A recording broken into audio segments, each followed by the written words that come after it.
Hello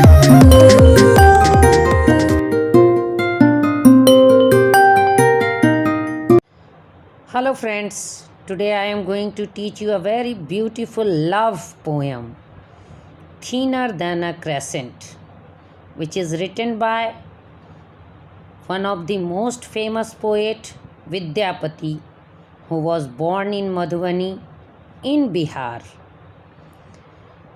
He has written a lot of love poems, songs that focus the love of Lord Radha and Krishna. The present poem is in the form of a report from a friend of Radha to Lord Krishna. The Lord has had no occasion to meet Radha for some time. The young girl, means Radha, took this to heart. So her friends decided to show her condition to the Madhava or Krishna. So they ran to report condition of Radha to Krishna. अभी जो हम कविता पढ़ने जा रहे हैं उस कविता में राधा और कृष्ण के विरह की चर्चा की गई है। विरह प्रेम का एक अभिन्न अंग है। जुदाई ही प्रेम को सही रूप देता है। जहाँ जुदाई होती है वहाँ ही प्रेम की गहराई देखने को मिलती है। तो इस कविता में विद्यापति ने राधा और कृष्ण के प्रेम को बताया है और यह बताया कि जब कृष्ण अपने कर्म क्षेत्र की ओर राधा को छोड़कर चले गए तो किस तरह राधा अपने सुध बुध को खो दी और सिर्फ कृष्ण कृष्ण कृष्ण का जाप करती रही। और यह दर्द, यह दुख जो गोपियाँ थीं वह देख नहीं पा रही थी। तो गोपियाँ दौड़े दौड़े कृष्ण के पास जाती है और उन्हें बताती है कि जो तुम छोड़ के आ गए हो राधा को, तो राधा तुम्हारे बिन धीरे धीरे खत्म होते जा रही है।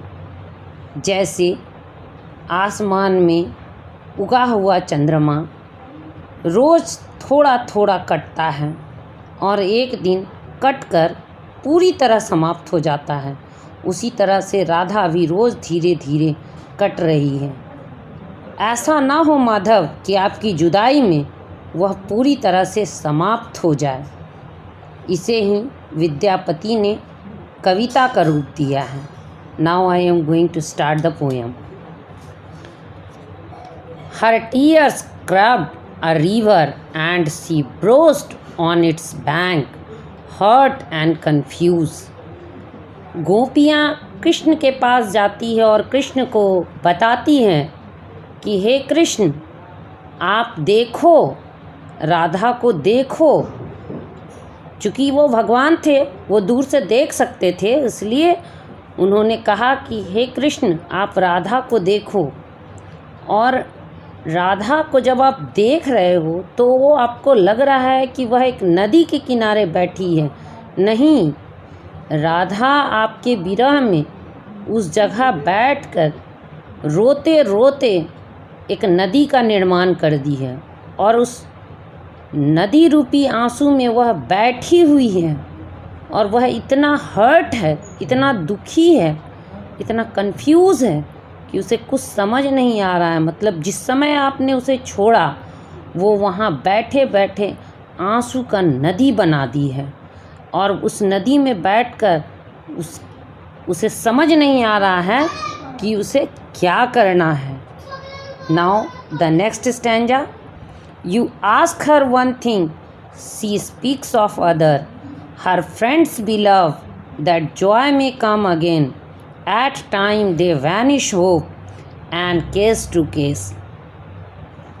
इसमें भी बड़ा सुंदर लाइन गोपियों ने कहा कि हे कृष्ण, तुम उससे एक बात कहोगे वो तुम्हें जवाब देगी पर वह क्या जवाब देगी उसे पता नहीं। कहने का मतलब है कि जो भी राधा से जाकर पूछता कुछ है और राधा दुख में जवाब क्या देती है वो उसे खुद नहीं पता है। और हम लोगों की यानी राधा की जो दोस्त हैं वो बार बार राधा को बता रही हैं कि तुम दुखी मत हो, तुम्हारे जीवन में फिर से खुशी आएगी। कहने के मतलब है कि तुम्हारे जीवन में फिर से कृष्ण आएंगे, इसलिए तुम दुखी मत हो। हम लोग उसे बहुत सांत्वना देते हैं बोलकर, उसे बहुत बहलाने की कोशिश करते हैं, पर वह इस बात को मानती नहीं है। At time they vanish off, और यह आशा हम लोग उसे हमेशा देते हैं, पर वह सुनती नहीं है। Next stanza and last stanza. Oh Madhava, I have ran to call you, Radha each day grows thinner than the crescent in the sky.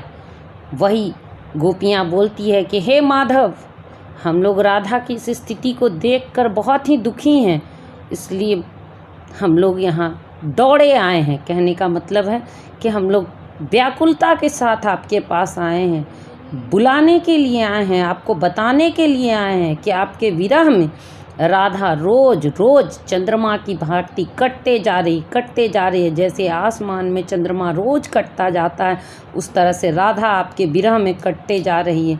हे माधव, जल्दी चलिए, अगर आप नहीं जाइएगा तो हो सकता है कि वह कटते कटते चंद्रमा के समान एक दिन समाप्त हो जाएगी। Thank you.